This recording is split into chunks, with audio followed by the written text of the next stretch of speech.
This is file 047. I'm opening it tonight in a quiet room.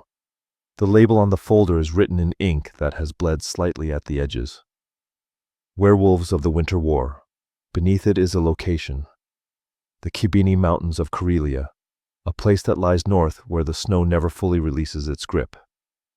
The year was 1939, moving into 1940, when Finland faced the Soviet Union in a short but brutal clash now remembered as the Winter War. Inside the file is a testimony, the kind written not for speeches or reports, but for the eyes of whoever might survive to read it. The witness was Sergeant Arto Väinö Korpela, a reconnaissance commando under the Finnish 12th Division of the 4th Corps. Raised in a Lutheran household by his mother, but taught old Sami lore by his grandfather, he moved easily between the world of faith and the world of superstition. His words speak as a soldier, but also as a hunter who knew what places belonged to men and what places did not. I'll step aside now. These are his words. I am Arto Korpela, and my memories of that winter remain sharper than the edge of any bayonet. The nights were endless, the kind that pressed on the chest until even breathing felt like treachery. We were 4 men to a team, wrapped in white, carrying our lives in small packs and our deaths in the rifles slung over our shoulders. We dug snow caves with our hands until our nails split, and we lined the hollows with spruce boughs so the earth would not leach the heat from our bones too quickly. Coffee boiled black in a dented tin was our only luxury. We drank it thick, sometimes chewing the grounds when we needed strength. The steam would curl out into the frozen night, and each of us swore we could hear the forest inhale it, as though the trees themselves fed on the same bitter taste. Some men crossed themselves before they swallowed.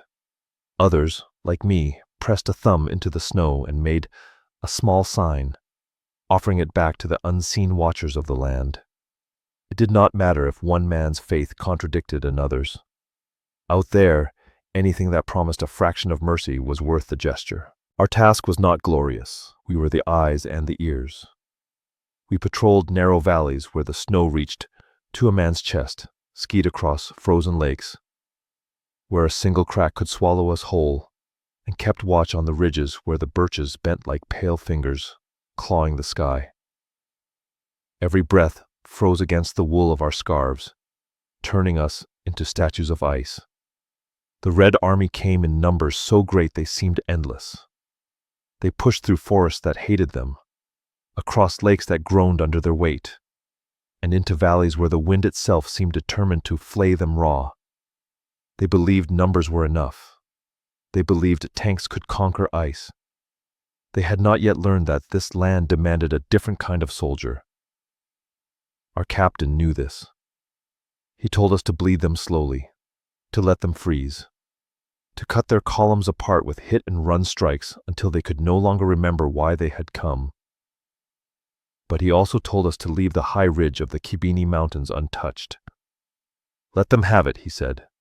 Let them climb. Let them believe they owned the sky. I did not argue. My grandfather had warned me of that mountain long before war carried me there. He called it the back of a sleeping bear. He said it was not for us. He never hunted there, never cut wood from its slopes. When I was a boy, he would sit by the fire and tell me that the mountain belonged to beings who did not care for our prayers or our laws. They were older, he said. They kept their own treaties. If we stayed away, they would stay away. If we trespassed, they would not. I thought it was the kind of story grandfathers tell to keep children close to the hearth. I did not laugh when the order came to let the Russians take the ridge. The first Soviet patrol that passed near us was a company of men, more than 100 soldiers in greatcoats, their boots crunching ice as if they were marching on glass.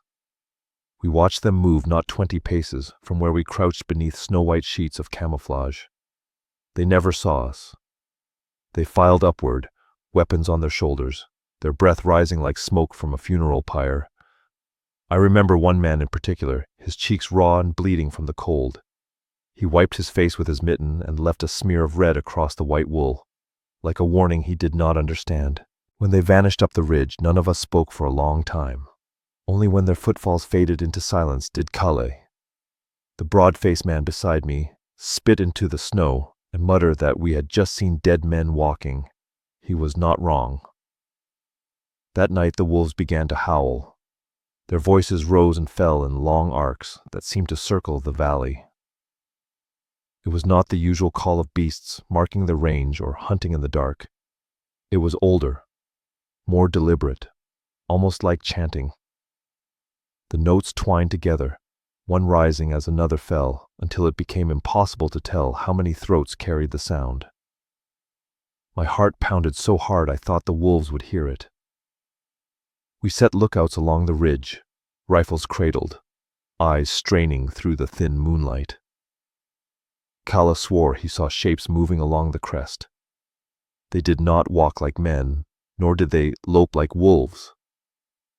He said they bent and rose, sometimes low to the ground, sometimes stretching higher than any animal should. We asked him how many. He only shook his head. Too many, he said.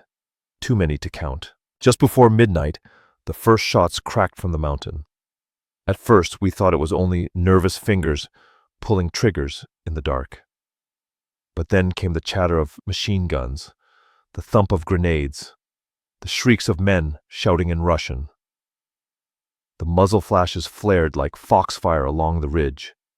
The echoes rolled down into our valley, so sharp and so close it felt as though we were in the battle ourselves. We braced for orders to move, to climb, to strike while the enemy was engaged. But the order never came. Our captain told us to hold. He leaned against the snow wall of our shelter, his face lit faintly by the glow of the lamp, and said only one thing: let them fight. His voice trembled once, and I could not tell if it was from fear or from the cold. The gunfire rose and fell through the night. Bursts of chaos followed by moments of silence so heavy it crushed the air out of our lungs. Each time we thought it was over, the mountain erupted again. Once during one of those silences, we heard a sound that was not gunfire at all. It was a scream, high and sharp, torn from a throat in agony, but stretched longer than any scream should last, as though the air itself refused to let it end. We stared at each other in the dark, eyes wide above our scarves. Kalle made the sign with his hand that meant do not move. I obeyed.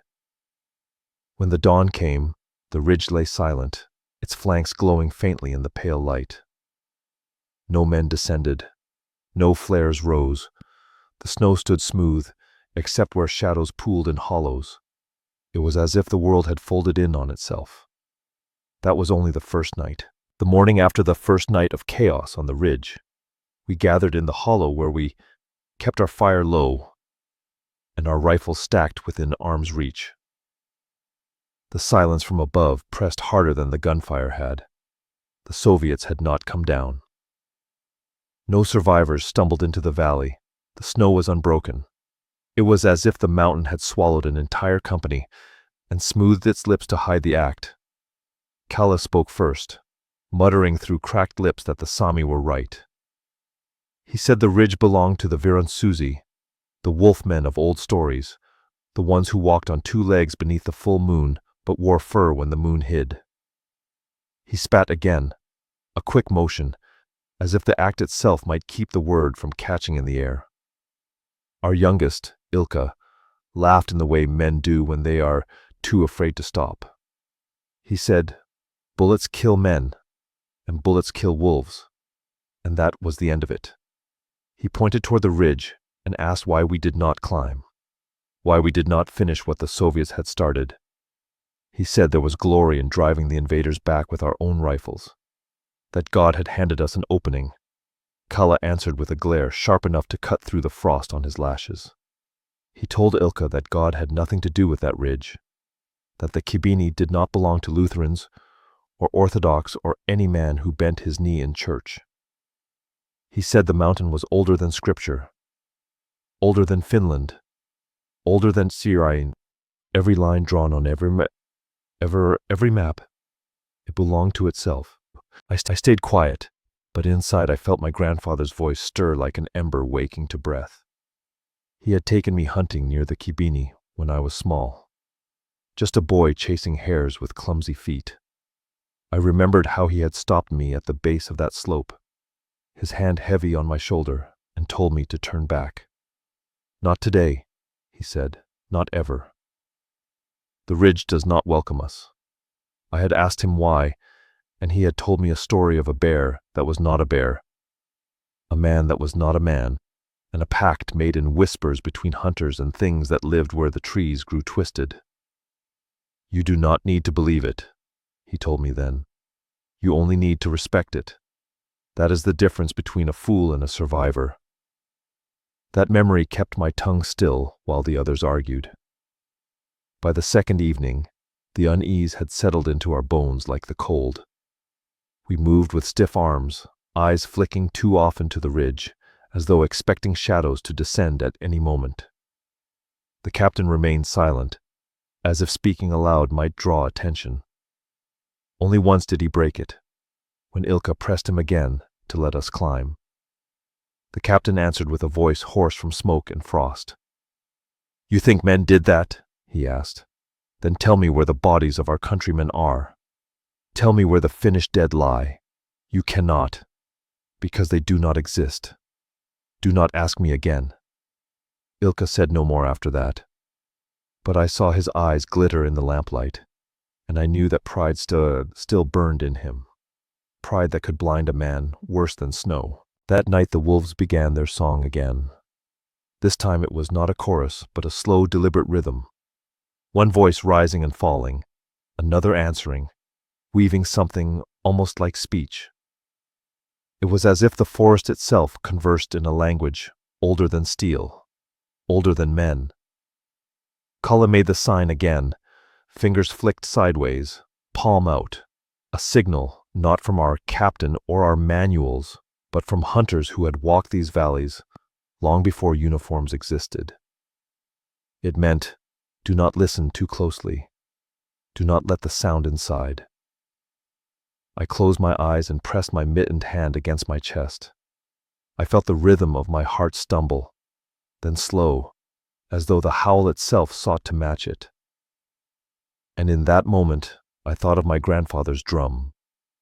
A small thing, no larger than a dinner plate, stretched with hide and painted with shapes that shifted, depending on the firelight. He would strike it once, gently before hunting, not as a prayer, but as an announcement. "I am here. I know you are here. Let us both return safely." That night, I wished I had brought it with me. The gunfire came later than the night before. At first, just a single shot, cracking sharp across the ice. Then another. Then a burst, ragged, panicked, as if men fired not at enemies, but at shadows too close to their eyes. And then the mountain erupted again. Machine guns rattling, voices screaming, grenades exploding and sharp flashes against the snow. We crouched in our hollow, each man gripping his rifle so tightly, the wood creaked. The captain said nothing. None of us dared suggest climbing now. The mountain had made its claim. Between the bursts of violence came sounds stranger still. Something heavy dragging across the rocks, something howling with a pitch that bent the air, something like laughter but hollow, too deep, too cold to belong to any man. I thought of my grandfather again, of his warning spoken in the glow of the hearth. He had told me once that not every wolf is a beast, not every man is a friend, and some creatures wear both faces until it suits them to choose. "When you hear the wolves sing as though they argue among themselves," he said, "that is the time to hide your eyes and still your breath, for it means they are not speaking to each other. They are speaking about you." That night, on the edge of the Khibiny, with the ridge lit by fire and screams, I knew exactly what he had meant. The second night, the mountain did not wait long before it spoke. A single shot cracked just after sundown, so sharp it echoed twice against the valley walls. Then came the stutter of automatic fire, short bursts, panicked, uneven, as though the men pulling the triggers no longer aimed at anything but the dark around them. The sound carried down to us, bouncing and rolling like loose stones, and every man in our hollow went still. Then the ridge exploded into war. Machine guns rattled without rhythm, rifles fired in desperate chains, and grenades burst with muffled thumps that shook snow from the birches. Shouts in Russian cut the air. Some barked in command, others ripped raw from throats that begged instead of ordered. The fire came in waves, rising, crashing, fading, then rising again, as though the entire company fought in circles against something that never fell, never bled, never broke. We crouched in silence. 4 men who had faced tanks and artillery without trembling, yet now stared into the firelit ridge as if it were the mouth of a cave leading nowhere. Kalle muttered a prayer that was not to any Christian god. His words came low and harsh, the syllables of the Sami tongue, a song older than this war, older than Finland itself. I did not understand every word, but I knew it was meant to keep watchers away. Ilkka tried to speak, but his voice cracked. He wanted to believe it was simply the Soviets fighting among themselves, nerves breaking under the cold, hungry men firing on shadows. But his words convinced no one. Even he could not make himself believe them. Between the barrages came the other sounds. A scream, high and thin, stretched so long it seemed impossible for one set of lungs to hold it. A growl deeper than thunder, rolling over the ridge, making the ground under our boots hum. Once, something like laughter rose, but laughter stripped of joy, hollow and wide. As though the snow itself mocked the dying, our captain gripped his rifle but never raised it. He only said, "We do not climb, not tonight." The night dragged like a wounded animal. Every time the ridge fell silent, I prayed it was over, that exhaustion had ended it. But always, the firing began again. At 04:22, a single explosion cracked, louder, sharper, final. Then the mountain fell into silence so deep it felt like the world itself held its breath. The wolves did not sing that night. The forest seemed deaf, the wind too frightened to whistle through the trees. Even the snow seemed to freeze harder, as if sealing something beneath it. None of us slept. We stared into the dark, waiting for survivors to stumble down, for shadows to move across the ridges. Nothing came. At dawn, the captain gave the order we had all dreaded. A patrol would climb, 4 men. My name was called first, Kalle's second, Ilkka's third, and one more, a quiet man named Jussi who carried a cross around his neck and kissed it once before pulling his hood tight. The air was brittle with cold as we strapped on our skis and began the climb. The birches scratched against the sky, their branches glazed with frost that glittered in the weak light. Each step sank into snow that groaned beneath our weight, as though warning us to turn back. We climbed in silence, our rifles heavy, our hearts heavier. Behind us, the valley lay pale and wide, waiting. Above us, the ridge loomed dark, its silence more terrible than any sound. We had heard the Soviets fight. We had heard them scream. We had heard them die. Now, we would see what had ended them. The climb felt endless. Each step was heavier than the last, skis dragging, poles sinking deep into snow that clung like it wished to hold us back. My breath rasped against the wool of my scarf, freezing before it could escape, turning my face into a mask of ice. We moved in single file, each man stepping into the tracks of the one before him, careful, measured, as though we were trespassers in a cathedral where the stones themselves demanded reverence. The first sign came sooner than I expected. A mitten lay on the snow, stiff as wood, its fingers splayed as though clawing at the air. It was Russian issue, lined with fur, the kind meant to keep a soldier alive at 40 below. The hand inside it was gone. A few paces farther, we found the man it had belonged to. He lay on his back, eyes frozen wide, face turned to the sky as though waiting for a mercy that had never come. His chest was open, not by blade nor shell, but torn ragged as though something had split him with its hands. Snow had filled the hollow where his heart should have been, glittering crystals catching the weak dawn light. Ilka gagged, pulling his scarf tighter over his mouth. Kalle only spat again, low, muttering words I recognized from the night before. Jussi crossed himself, the movement stiff, as though his arms no longer obeyed him. We pressed on. The higher we climbed, the worse it became. Bodies twisted, broken, flung apart as if a giant hand had scattered them like twigs. One man hung in a tree, his torso caught in the branches, legs torn clean away. Another had been driven headfirst into the frozen ground, his body planted like a post, only his boots visible above the snow. There were no Finnish dead, no tracks of our countrymen, only Soviets. More than 100 men reduced to fragments of what they had been. Yet the snow told another truth. The Russians had fired their weapons until the barrels must have glowed. Spent casings lay everywhere, littering the ground in drifts of brass. Rifles were scattered, bayonets fixed, magazines empty.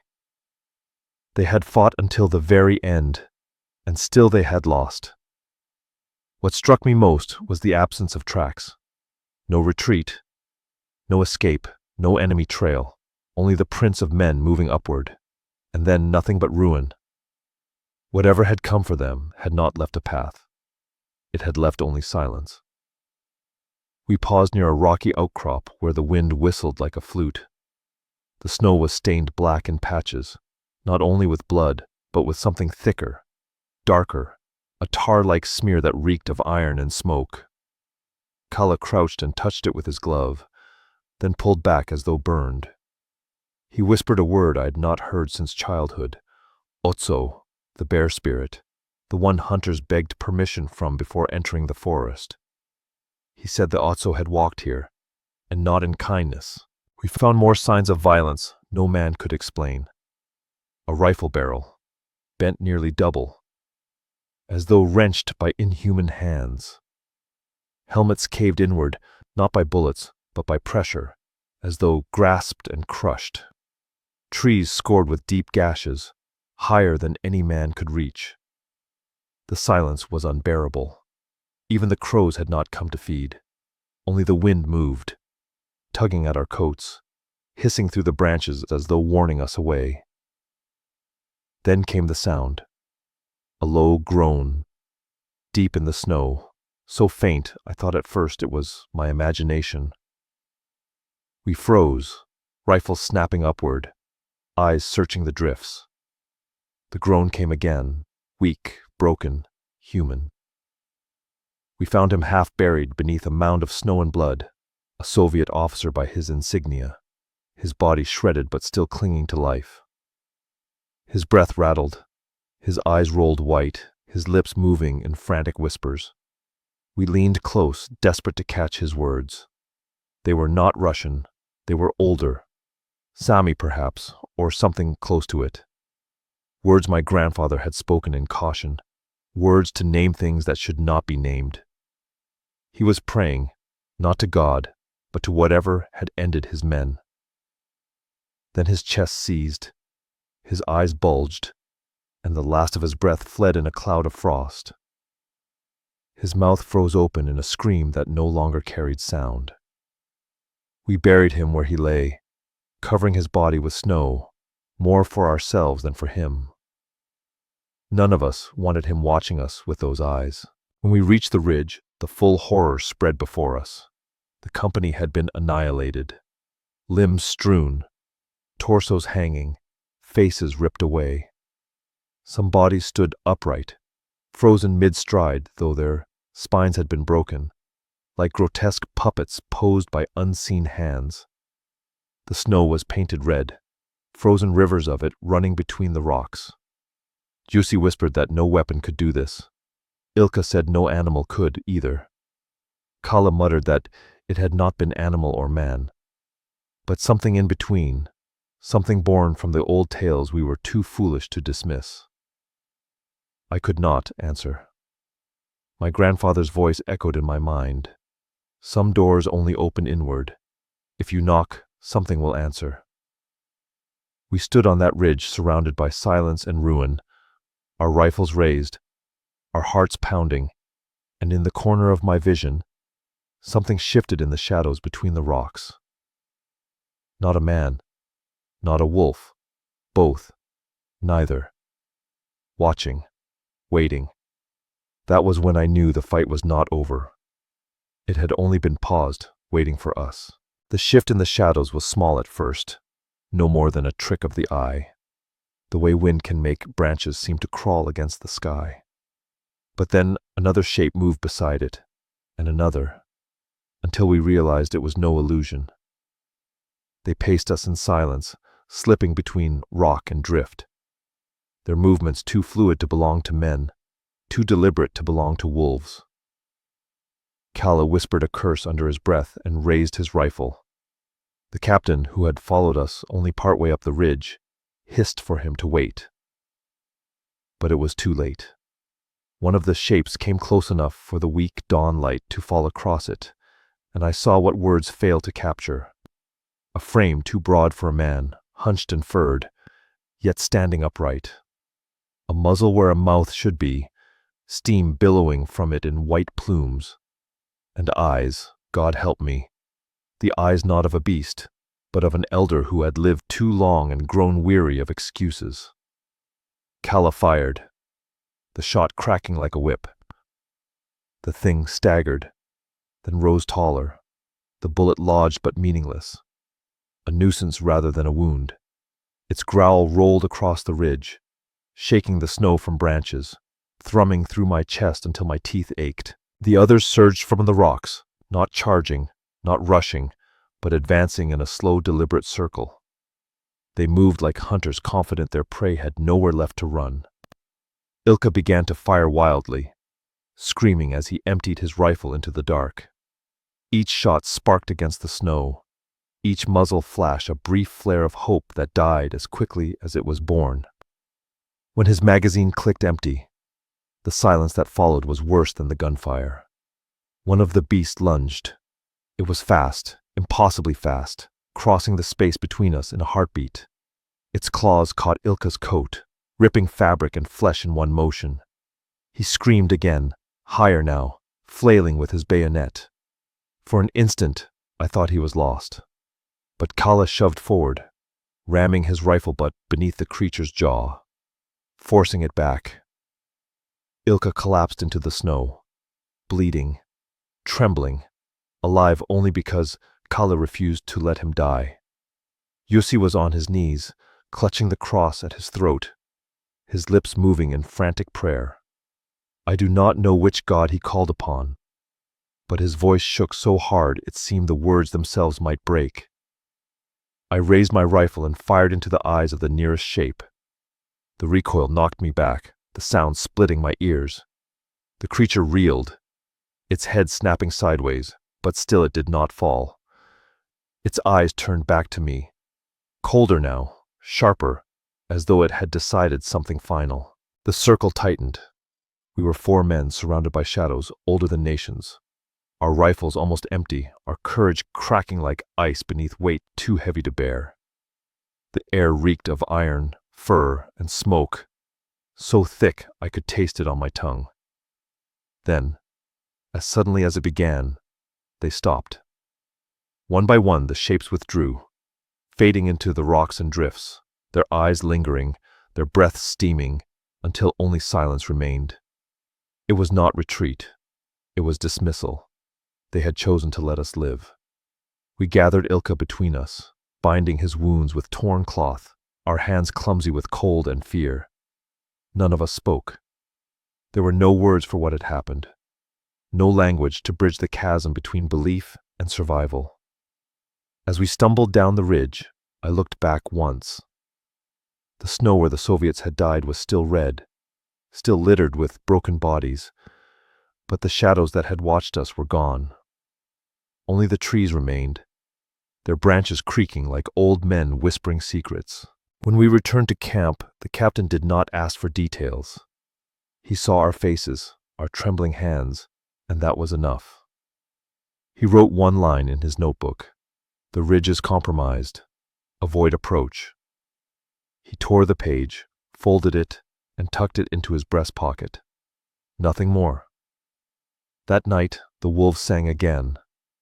Not the mournful cries of hunger, not the rhythm of a hunt. This was softer, almost gentle, a closing of a door, a lullaby for the dead. Kalle sat with his coat torn and his knife still stained.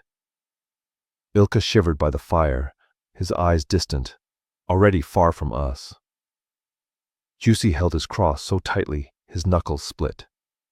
And I took a small drum from my pack, the one I had carried hidden all winter, and tapped it once with my fingers. A prayer for balance, a hope for silence. We never climbed that ridge again. None of us spoke of what we had seen. The Soviets returned in later years, marching with new armies, but none who had been there the first time dared look back. The ridge remained untouched, snow drifting over the bones of those who had been corrected, as my grandfather would have said, for their trespass. Some claim it was wolves, others madness, others the invention of desperate men. I know better. I saw eyes that belonged to neither man nor beast, eyes that judged us, measured us, and found us small. That winter ended, but the memory never did. Even now, when the wind cuts sharp from the north and the moon lies thin as a blade, I hear them, not hunting, not calling, only reminding. This file is closed. Now I ask you, what do you believe really slaughtered that company on the ridge in the winter of 1940? Beasts of flesh, madness of men, or something far older than either?